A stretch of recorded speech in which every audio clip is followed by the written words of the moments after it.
Hello there everyone, welcome back to another video about a children's trading card game. Sorry it's been a little while. Today I wanted to talk to you about a particular card. And this is a very interesting card because I think on the surface of it, it's very obviously good.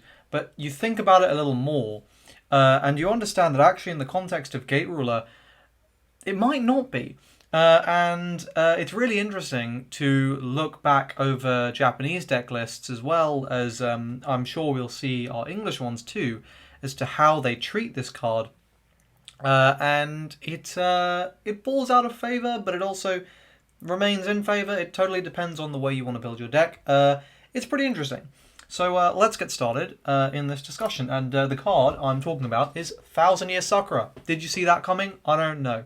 I probably clickbaited it fairly hard in the thumbnail. So, for those of you who don't know what this card does, it's very simple. You look at the top 3 cards of your deck and you drive one, put the rest on the bottom of your deck. And it's a level 2.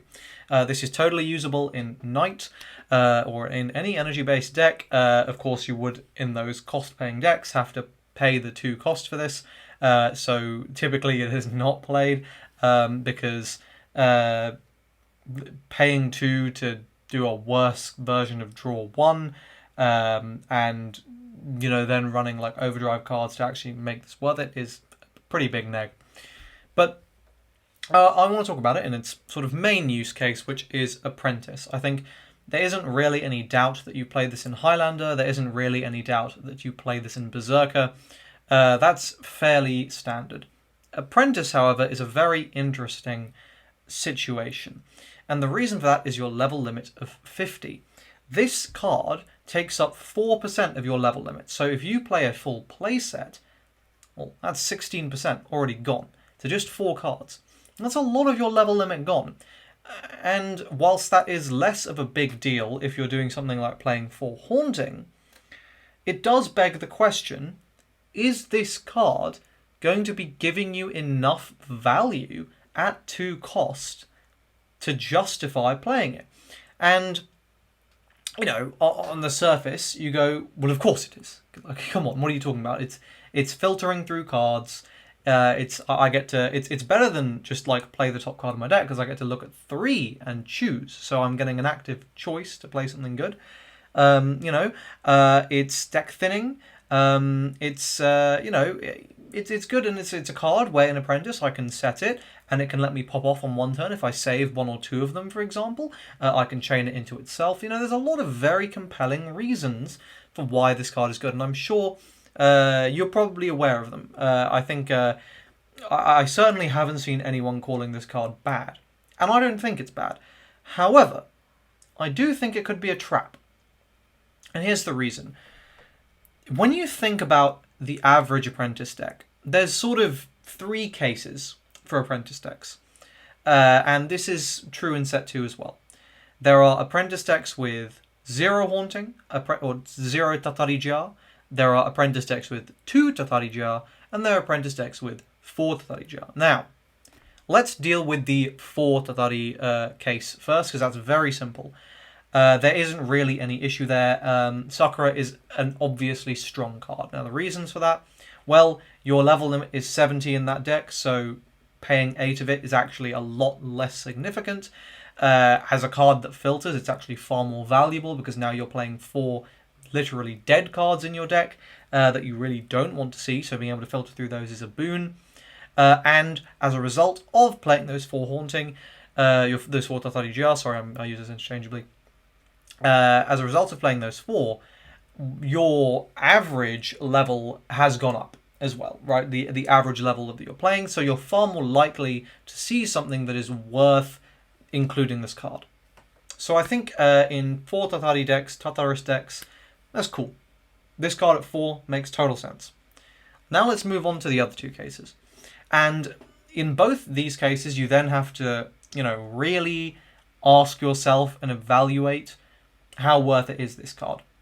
If we take the 2 Tatarija case, where the level limit at that point is 60, that means the average level of a card in your deck is 1.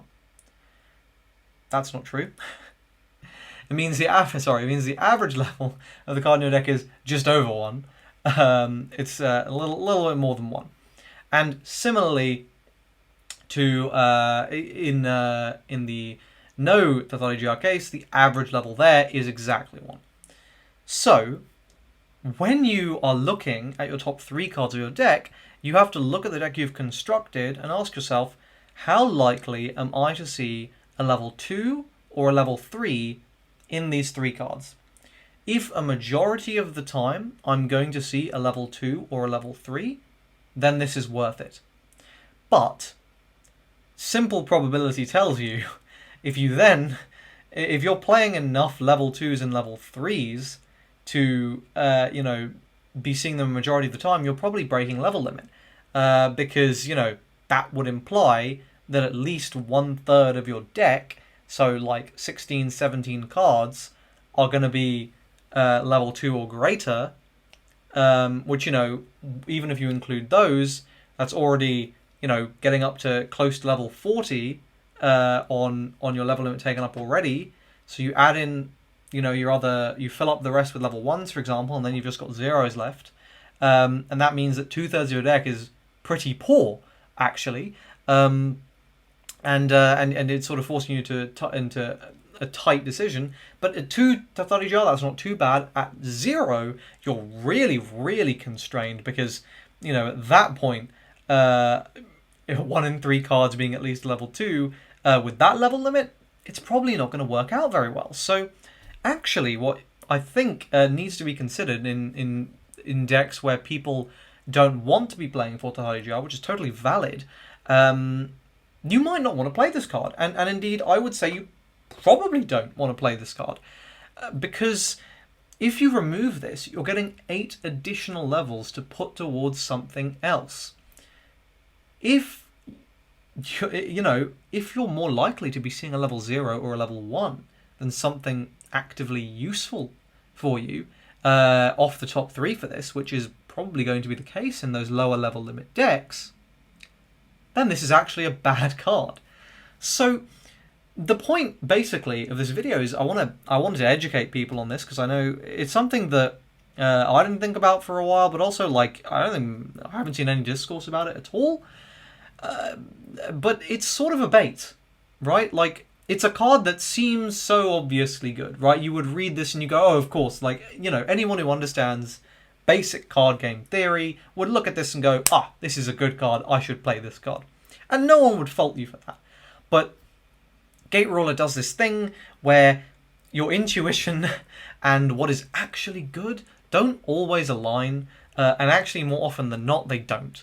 And this is a prime example of a card that should just be staple on paper, but in practice, actually, I don't think I want to play this in my 0 TathaliGR decks. I would much rather play more cards that contribute to my strategy. And in set 1, this isn't so obvious, but in set 2, it's even more pronounced with how many valuable cards there are you want to play. To lose 4 slots to this and 8 levels to this is actually really not good. And I would say as well, it's not really worth playing at lower counts than that necessarily. I feel like if you're going to commit to the card, commit to the card. Maybe it's obviously a Highlander plays it at 1 because, that's different. But I think it's a card that if your deck can take advantage of, you want to take full advantage of it.